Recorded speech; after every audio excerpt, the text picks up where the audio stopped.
Hello, this is the voice of Lucid Dreamer. I'm here to narrate and introduce to you the Gativerse, helping to explain things and world building that can be hard to understand in the books, but this will not detract from the stories. Starting with the most important elements in the book.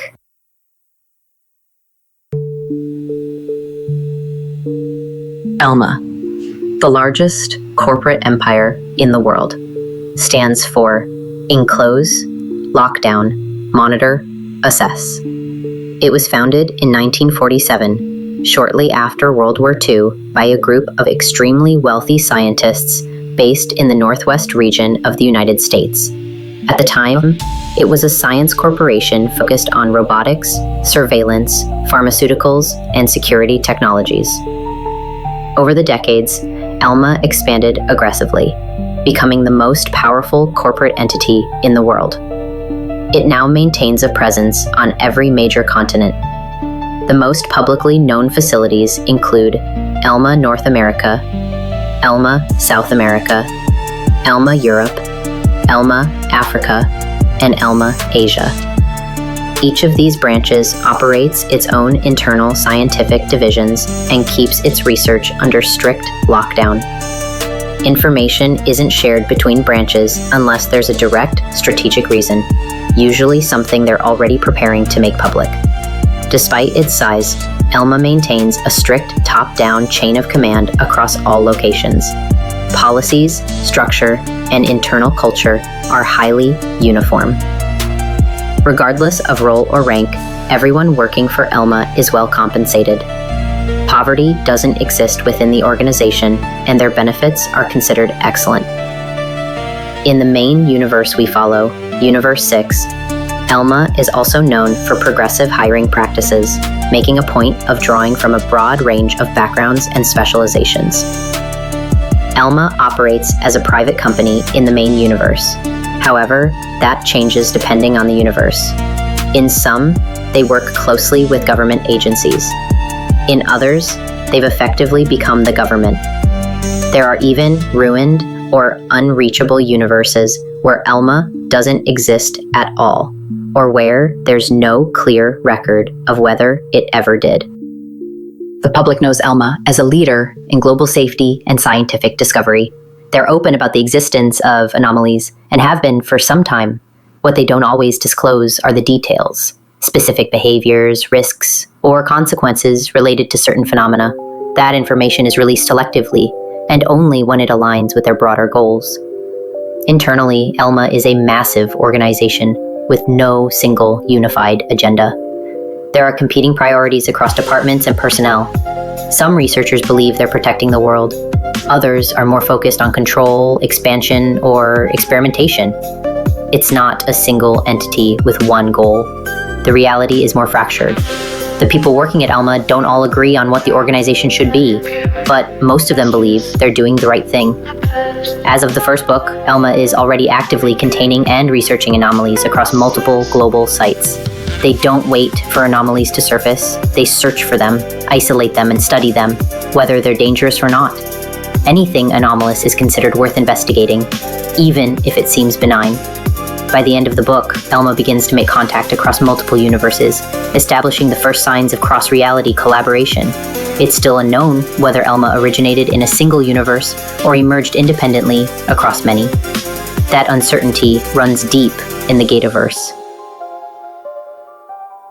Anomalies are unexplained phenomena, entities, objects, or events that fall outside the known laws of nature. Elma was founded in part to study and contain these occurrences, many of which continue to defy full understanding even after decades of research. Each anomaly is documented in a standardized file using a letter and number designation. There are three main classifications: AE for anomalous entity, AO for anomalous object, and EA for anomalous event. These classifications are subject to change as more information becomes available, but the number assigned to an anomaly remains permanent. If a previously inanimate object begins to show signs of sentience, for example, it may be reclassified from AO to AE, but its number will not change. This keeps internal tracking consistent across all ELMA facilities. Every anomaly file also includes 4 core status fields. The enclosure status outlines the physical means required to contain the anomaly. The lockdown status indicates whether the anomaly is currently secured, unsecured, or incapable of being contained. The monitoring status reflects how well the anomaly is tracked or understood. And the assessment refers to a letter grade classification that ranks the anomaly's danger, unpredictability, or lethality. Assessment classes range from Class A to Class F, with an additional classification, Class X, for unknown or insufficiently understood anomalies. Class A anomalies pose no threat whatsoever. Class B anomalies may be inconvenient or disruptive but are not harmful. Class C anomalies are generally safe but can become dangerous under specific conditions. Class D anomalies are actively dangerous and likely to cause harm. Class E anomalies will cause harm upon contact. Class F anomalies are confirmed to be lethal. Class X is reserved for anomalies whose behavior or risk is not yet known. Most anomaly files have multiple versions with details redacted based on clearance level. While the public is generally aware that anomalies exist, the specifics of each case, how they behave, what they're capable of, and what ELMA is doing with them are restricted to internal use. The very first anomaly recorded by ELMA was AO-001, known as the feather pen. At first glance, it appeared to be a normal, old-fashioned feather quill, but when its tip touches paper, it generates ink on its own. It cannot write on any other surface, including plain wood, and any external ink applied to it vanishes. When used correctly, however, the pen never runs dry. It is easily contained, fully understood, and poses no threat of any kind. AO-001 currently rests in a locked drawer in the office of Dr. Marcus Phineas Howards at ELMA North America. Its file reads, enclosure, a locked drawer, lockdown, secure, monitoring, safe, assessment, Class A. Not every anomaly is so benign. Many change behavior over time. Others hide their effects until triggered. Some are never fully understood. But all of them are documented, because even the safest anomaly can become something else under the right conditions, and ELMA's job is to be ready before that happens. ELMA was officially founded in 1947 by a group of wealthy American scientists. The first two to initiate its creation were Philip Elliott Grant and Marcus Phineas Howards. They met in college, driven by ambition and aligned by complementary skills. Grant specialized in molecular biology and neuroscience. Howards was focused on engineering and large-scale architectural systems. They combined their personal wealth to fund the construction of Badger City, and with it, the foundation of the ELMA Corporation. Shortly afterward, they were joined by Miriam Barbara White, Grant's romantic partner and later wife. She became Miriam Barbara Grant, and her expertise in genetics and human development pushed ELMA toward global attention. In its earliest years, ELMA was known not for anomalies or secrets, but for humanitarian breakthroughs, vaccines, fertility advancements, and the reduction of hereditary disease effects. Miriam's work earned the company its early trust and respect. In 1949, a fourth key figure entered the picture, Dr. An Shu, a specialist in robotics and artificial intelligence. Shu's research opened the door for ELMA's expansion into surveillance, security, and global technology infrastructure. With Marcus Howard's handling facility design and Shu refining the systems that protected them, Elma built the framework for rapid growth. The first major public facility, Elma North America, was completed in 1950. From there, the company expanded globally. Elma Asia in 1952, Africa in 1955, Europe in 1957, and South America in 1971. Many more facilities exist around the world, but their locations and purposes are undisclosed to the public. Within Elma's internal culture, these four scientists are acknowledged as the company's original leadership. All four remain alive as of 1997 in Universe 6, still actively contributing to their respective research fields. Their influence spans both the past and present of the organization. Marcus and Zhu continue to collaborate closely on security and robotics infrastructure. Grant remains Elma's central visionary. Miriam, while less visible publicly, is still deeply embedded in ongoing research and internal development. However, there's also a fifth name connected to Elma's origin, a figure known only as Guy Illusion.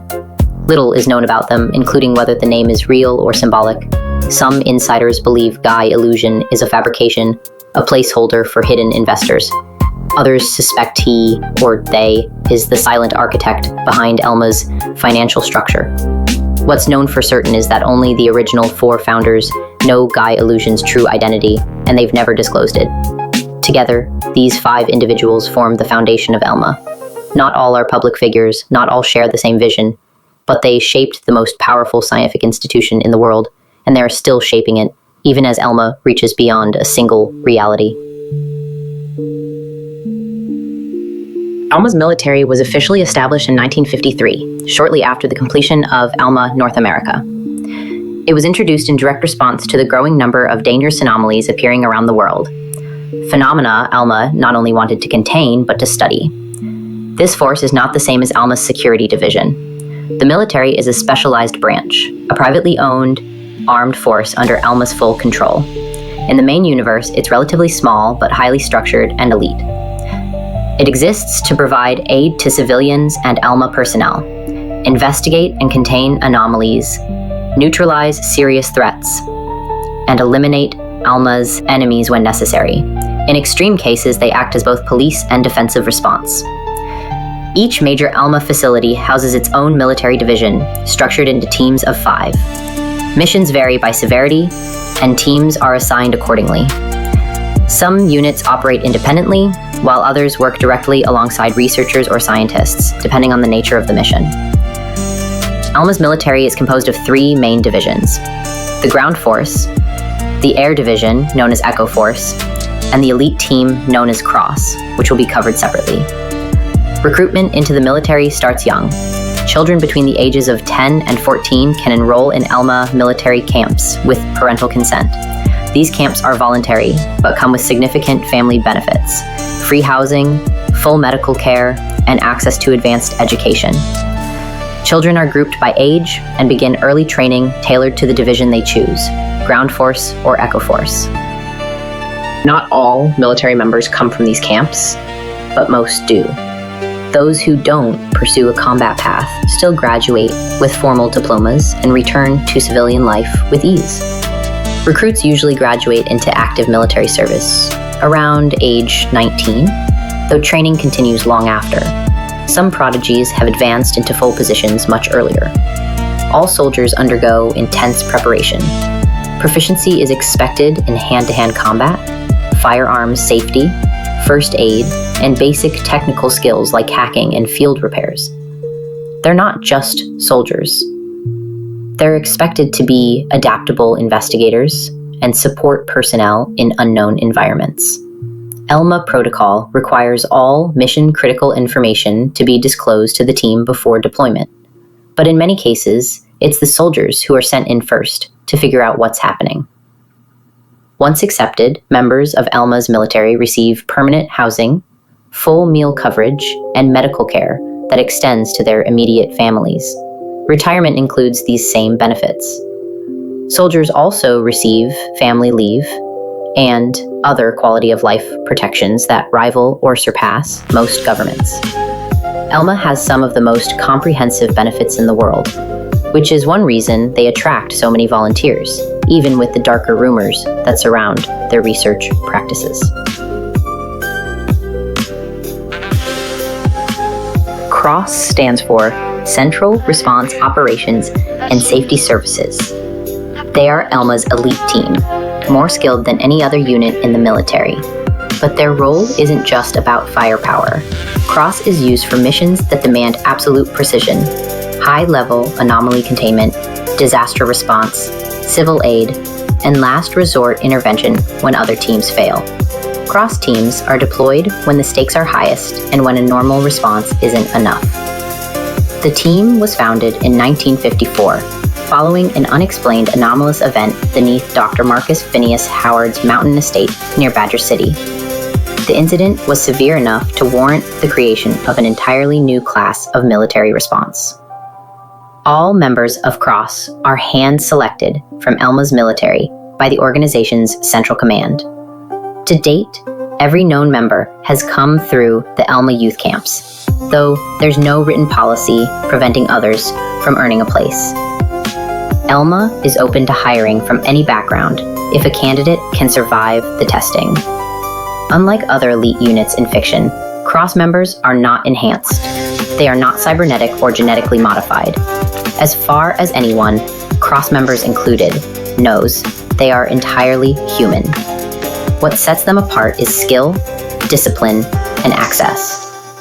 CROSS teams are granted more classified access than any other field unit in ELMA, second only to command. They receive the most comprehensive mission briefings, the most sensitive data, and the most dangerous assignments.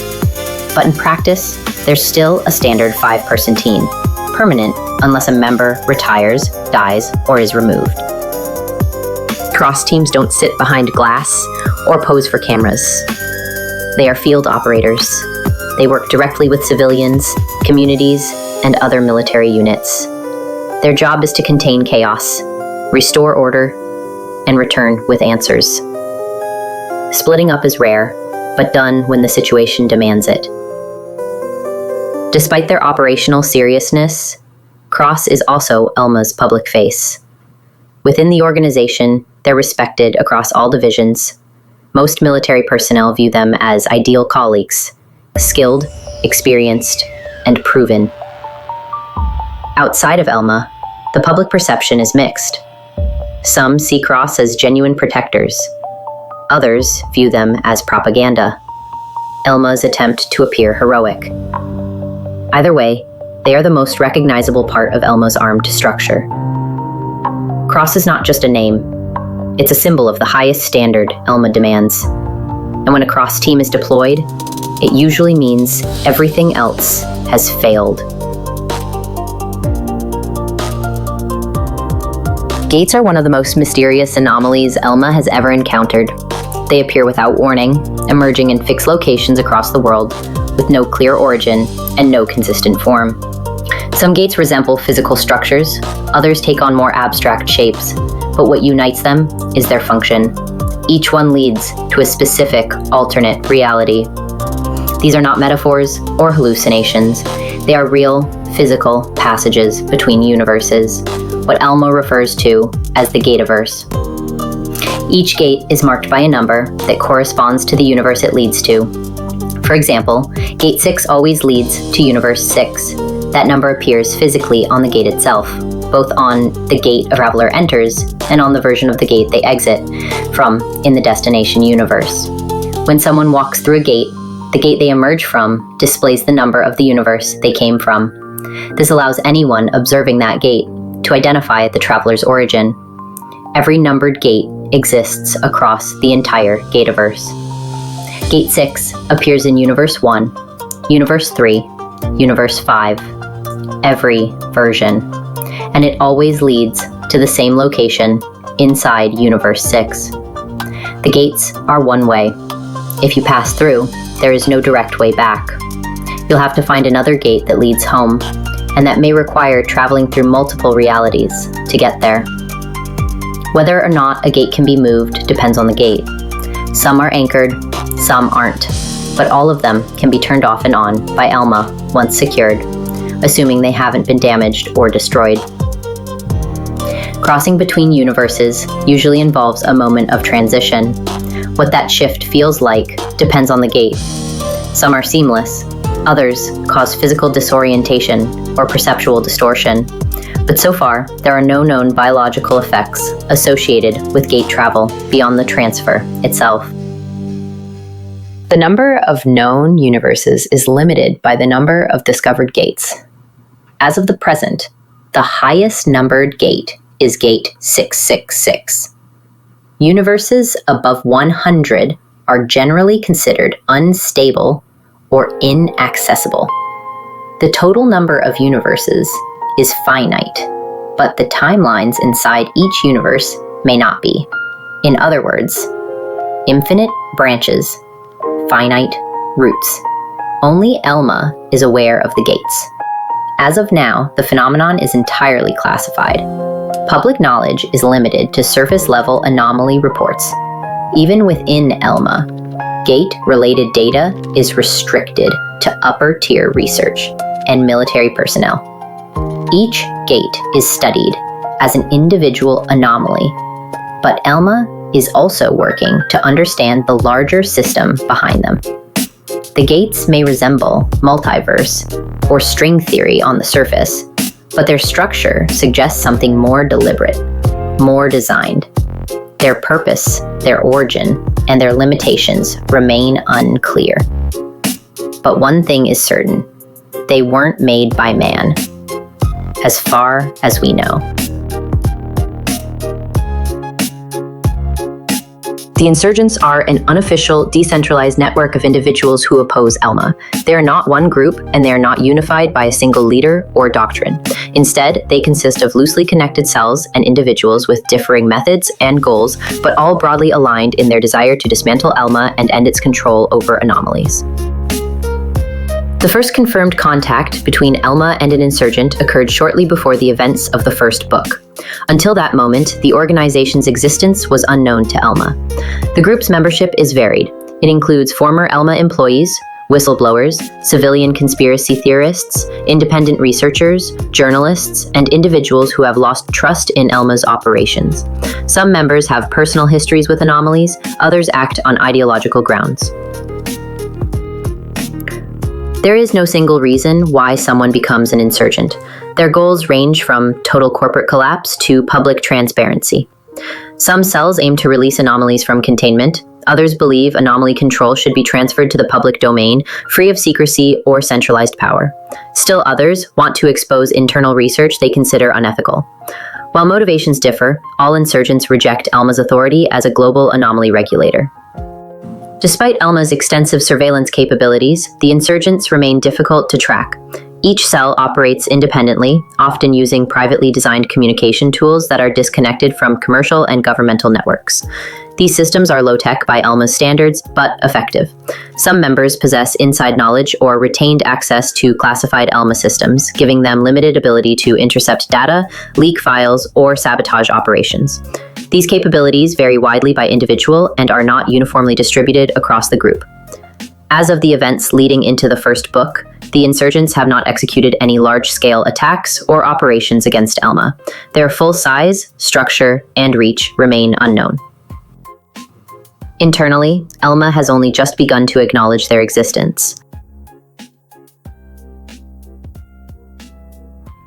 That's all we have for this video. If you enjoyed this explanation of the lore of the Gativerse, please drop a like and sub for audiobook chapters of my books and more lore videos like this. Thanks for watching.